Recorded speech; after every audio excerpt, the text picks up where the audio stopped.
I wanted to comment on news that can only be described as immensely tragic.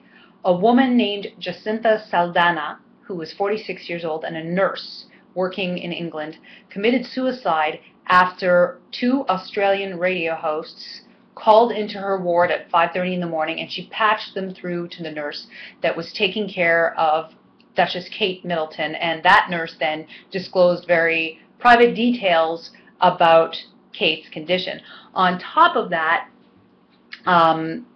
the nurse believed that these two hosts were Prince Charles and, I believe, the Queen of England.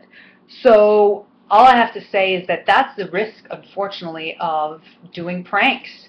That you have to think of not just the best case scenario being that you're going to produce comedy, but the worst case scenario, which is that the person that you prank could take it very poorly and something horrible could happen. They could lose their job, which means they could lose out on money, which means they might not be able to provide for their family, which means then they will become so depressed that they believe that life is no longer worth living. And if that's the case, then shame on these radio announcers for not thinking about what the worst case scenario could be. So that, when anyone, I think, in the future constructs a prank, you have to think about not just the best case scenario, you have to think about the human costs of your prank and the worst outcome. I don't think the DJs are entirely responsible for her death, though they definitely served as the catalyst, and it is tragic and unfortunate. But I think in the future there needs to be some standards that are set as to what kind of pranks are acceptable to be broadcast,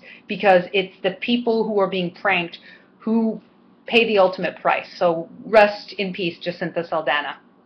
Very sad.